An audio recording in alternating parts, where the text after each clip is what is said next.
Habibi, sorry. Sure. Family unit. I read an interesting book, which I don't know if you've read this before, Claire. It's called Beauty Sick. I'm quite obsessed with it. I talk about it a lot, actually. Even my friends are like, come on, you can read another book. But it just talks about how women are made to feel ugly, insecure.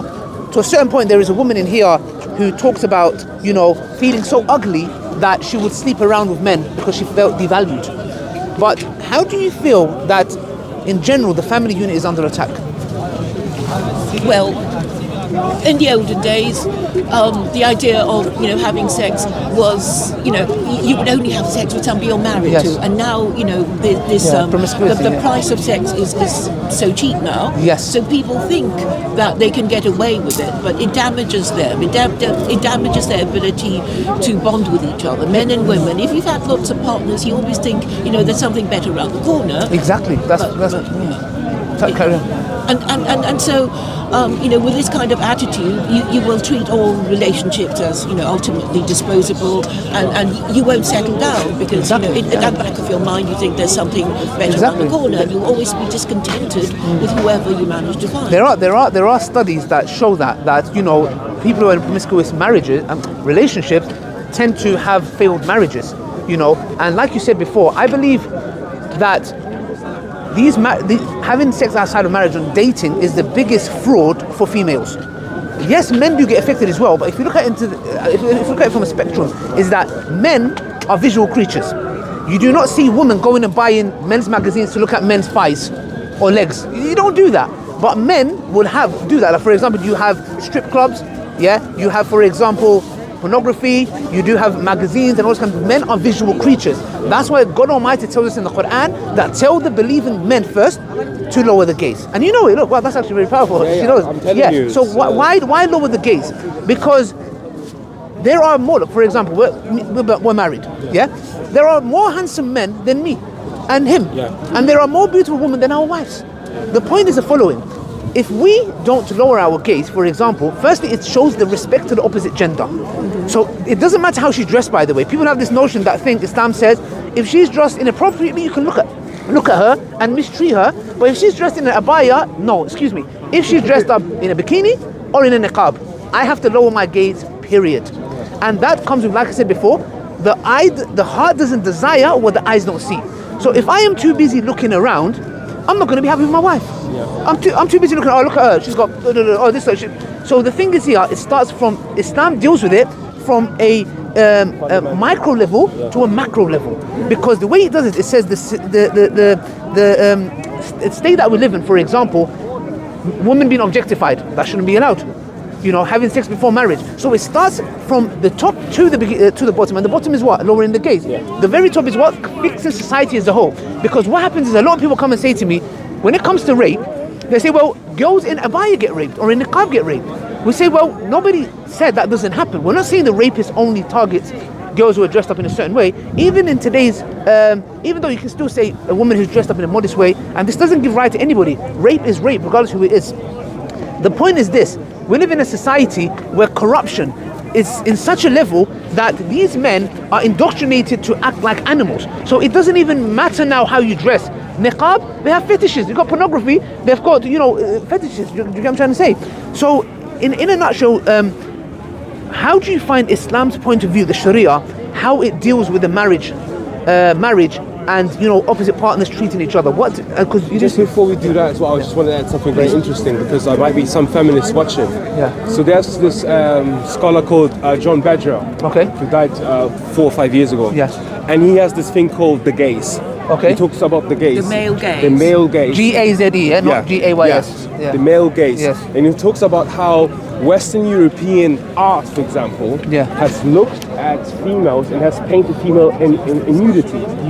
And the way the painting looks at the female, it's a very male gaze focused perspective. When you look at, for example, I can't think of any images now, but there are these certain Renaissance paintings where the females are very naked, and that's not painted for females. It's painted from the gaze of a man. So I think what Islam really talks about is that very particular gaze, that feminists understood that the male gaze dominates us. And what feminists have tried to do is to hijack, and this is why we have in the 60s like sexual freedom and free love. We own our own bodies. Yeah. You cannot control us anymore. But to this day, I feel like the male gaze is still very prevalent.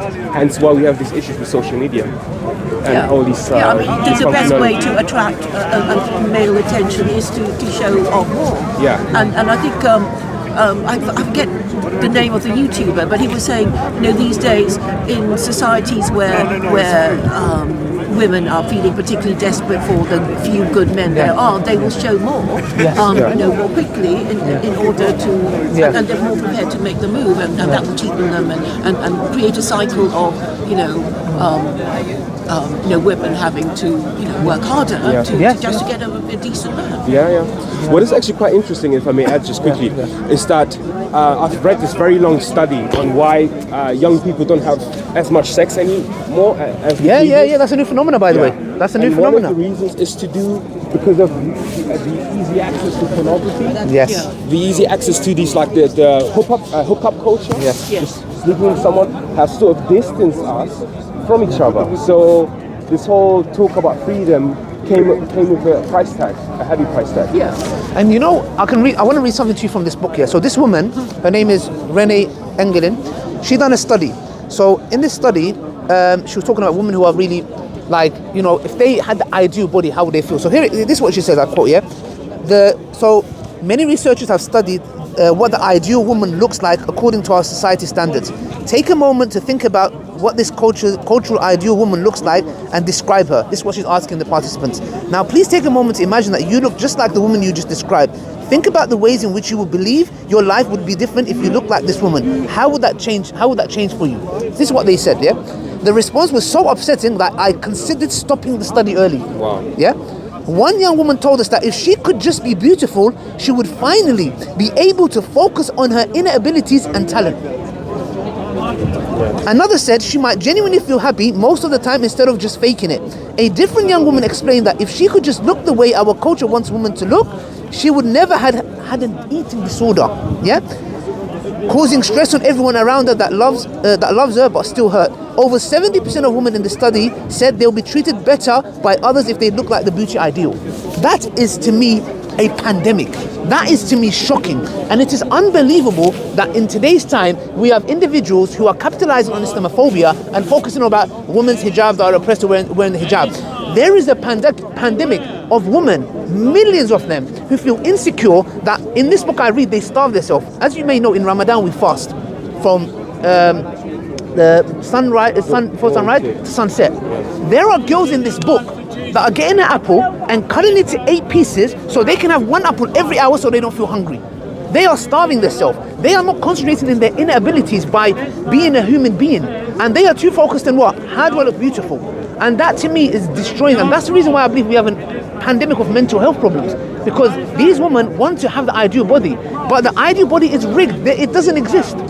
And it's saddening. I believe that plays a fundamental role. Do you think in women, for example, as a woman, do you not feel like that plays a fundamental role in insecurity, in focusing on the wrong areas where you can be focusing in your career, in yourself, self-motivation, etc.?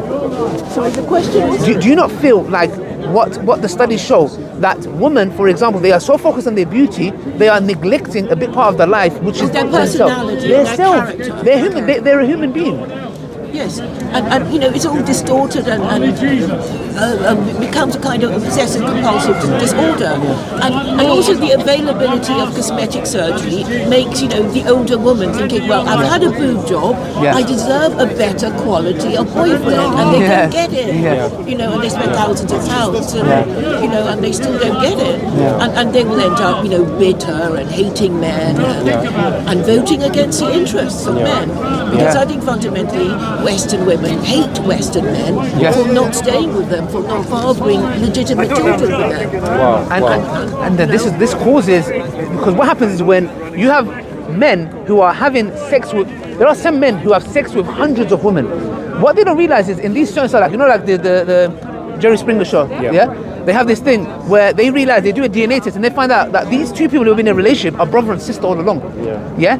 Because when you have promiscuous relationships, you're sleeping with everyone. And these people don't know that you might have two people who are falling in love with each other who are actually brother and sister. You know? Or something very disturbing. What do you think about the whole red pill community?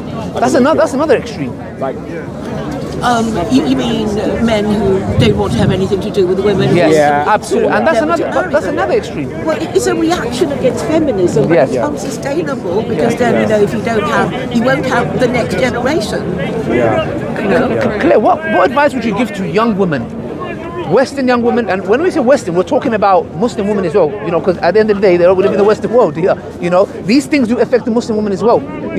We do have the whole trend of, for example, be it hijab being tightened a certain way. And by the way, hijab is for both men and women. We do see men as well, because we need to cover from our navel to our knee.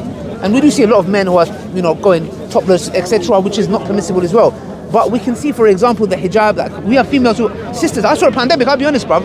I've been observing, I used to go out with my wife, I've seen a lot of girls starting to, the hijab is going like backwards, and I'm thinking, bruv, why? And it's influences as well. What advice would you give to the young girls that are watching this when it comes to getting into a relationship and what impact it has on them in the long run? What do you mean? Like, what kind of advice would you give? Like, if there's somebody who feels that, they feel insecure. forming a resistance against sort of the modern way of like all these relationships and having intimacy before marriage. Well, the thing is, you really don't know what to do anymore. The rules are so many, so confusing. It's like, well, in this situation, do this, that's it. And I think most people are confused. Relationship advice is,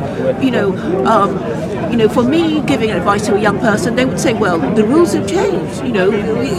What worked for you wouldn't work for us. We have to try harder, we have to put out more. Nobody really knows, and that is why it's so important that people know what the rules are. And because Westerners don't have a religion, there is no such thing as boundaries. Expected, respectable behaviour, because everybody has a different view. Let me reformulate the question, because that's something you may be able to answer based upon the conversations I've heard you have.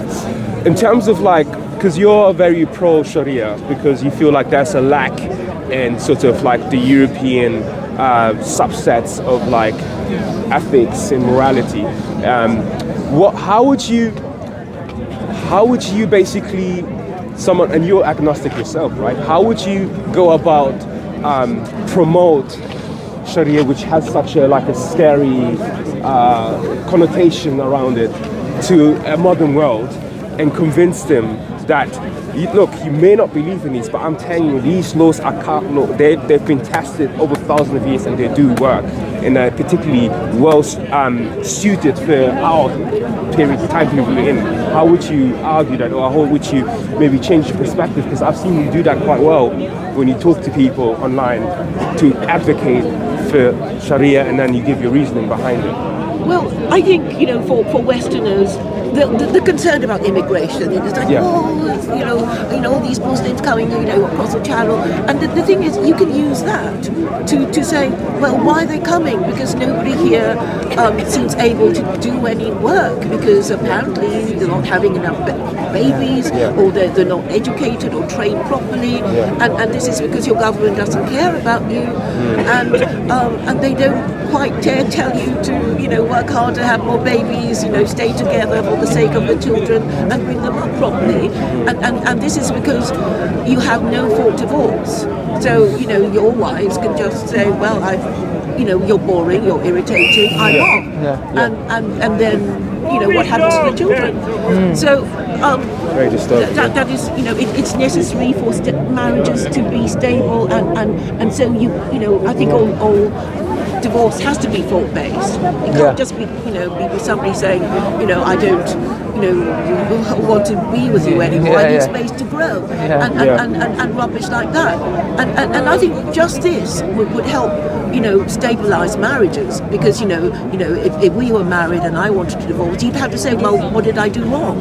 Or if you wanted to leave, that's very interesting. And Muslims have a marriage contract. Yeah, exactly. Nikah, isn't it? Yeah, nikah. It's part of your exactly. And we, for example, it's usually in the man's control the divorce to a certain extent, because studies show actually that women are more prone to ask for divorce or ask for breakup in relationships. Studies in America. Recent studies, it actually shows that women are more prone to ask for divorces and in relationships as well. Yeah. So Islam has given the right to the man where he has free rights to talaq.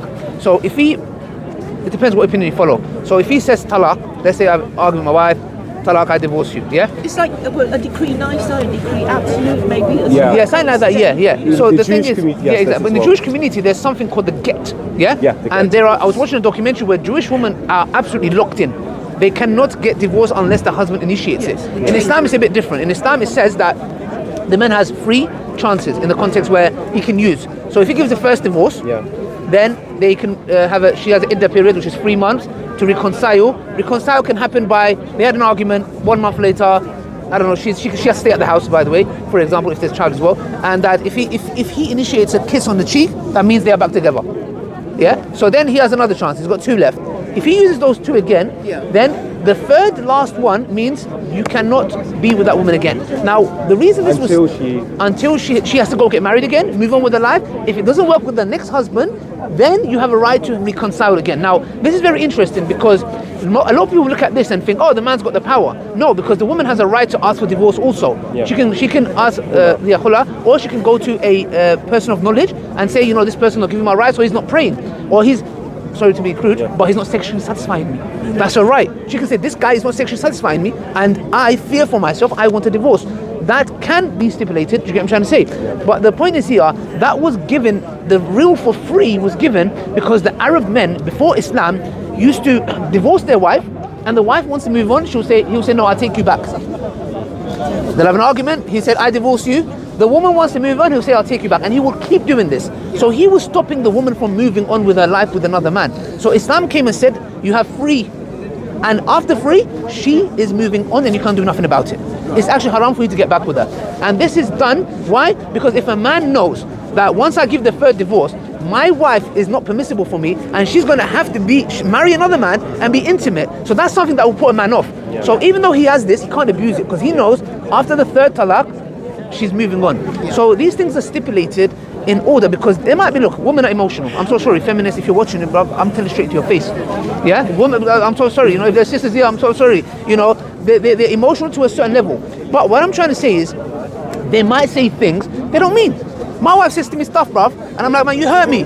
She goes, I didn't mean it. What do you even mean? How you telling me that, demotivating me? I look in the mirror and I'm joking. Chemical imbalance today, you will find plenty of men just like so that. What I'm trying to say is, they say things they don't mean. So I hear stories, but my teacher told me a story of a woman.